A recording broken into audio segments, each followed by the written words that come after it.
Explosions rung out above Kiev's St. Sophia Cathedral last night in one of Russia's biggest aerial assaults on the city yet. 250 drones and 14 ballistic missiles rained down, some intercepted, others setting fire to several properties and injuring at least 15, Ukrainian authorities say. The neighbour who lives here on the 5th floor was in the hallway and survived. He said the drone hit the roof right above his flat and set his flat on fire. It took a while for the firefighters to put it out.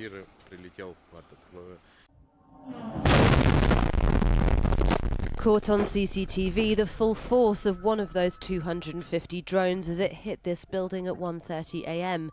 The sounds of sirens, blasts and falling debris continuing through the night.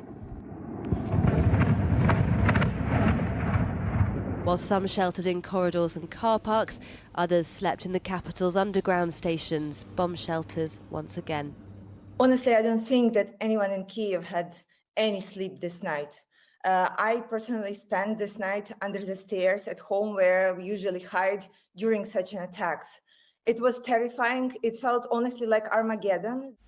Moscow had yesterday vowed that it would respond to several days' worth of Ukrainian drone attacks on targets inside Russia. But as fighting rages on, today prisoner swaps from both sides continued into a second day.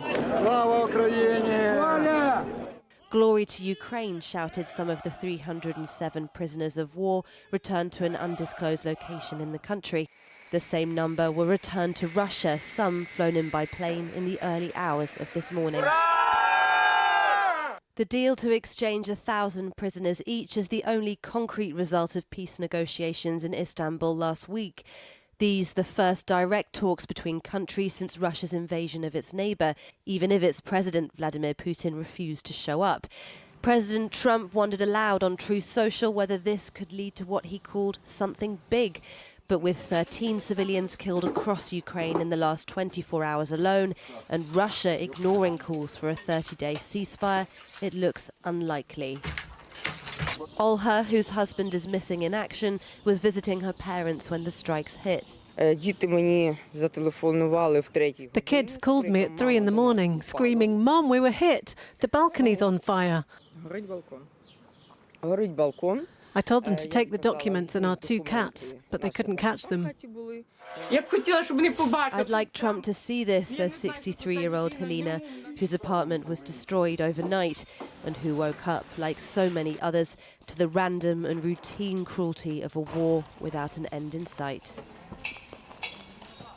Media agenda. Now, a 41-year-old man has been arrested on suspicion of murder after a mother and her 3 children, aged 4, 8 and 15, died in a house fire in northwest London overnight. The woman and 1 child were rescued from the 2nd floor but were declared dead later. 2 other people were taken to hospital. Neighbours said the fire will have a devastating impact on the street in Stonebridge, which they describe as a strong community. Sarah Beale reports.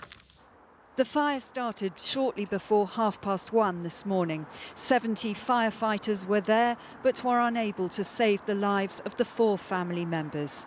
Police say they arrested a man outside the house. Talking to people around here, it's become apparent that the family were well known and very well loved. The children went to primary school just round the corner from here. Those living close by had no idea that the fire had happened in the early hours of this morning until they woke up. To be confronted by a gutted house and the harrowing news of the fate of their neighbours. Yeah, it's a very distressing time for us and the neighbourhood because we all grown up together.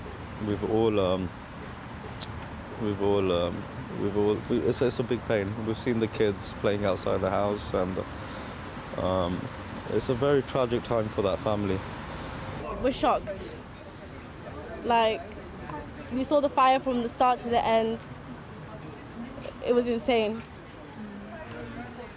It was not good. Neither the mother or her children who died have been named, and the identity of the man arrested hasn't been revealed either. Despite the efforts of the emergency services, I can confirm a woman and 3 of her children died at the scene. A further 2 members of the same family were taken to hospital and continue to receive treatment. There's a real sense of profound shock here on this northwest London estate. Community leaders keen to dispense messages of support. In the main, Stonebridge is a beautiful sense of community and family. And so when something like this happens, the whole community is shook. The whole community is concerned and worried about it. So the councillors have been out on the ground today talking to people. We will send a letter out to everybody. If anybody's got any information, if they could please contact Crime Stoppers. Fire and crime investigations aim to find answers as a family grieves and a neighbourhood is shaken to its core. Sarah Beale reporting. A man has died while competing in the Jim Clark Rally in the Scottish Borders. Organisers have cancelled the rest of this weekend's events, which attract visitors from around the world. We'll go live now to our Scotland correspondent, Catherine Sampson. Catherine. Yes, look, an extremely sad day for the motorsport community across the UK. Police confirming that 39-year-old Di Roberts from Carmarthen in Wales died at the scene of an incident at the Jim Clark Rally this morning. Now, he was a co-driver. The driver was taken to hospital. His injuries being described as serious but not life-threatening. Now, the Jim Clark Rally, named after the Formula One famous star who grew up in the Borders, is a huge event on the sporting calendar. It's unique. It takes place on closed roads. And in recent years, there really has been increased scrutiny over safety at this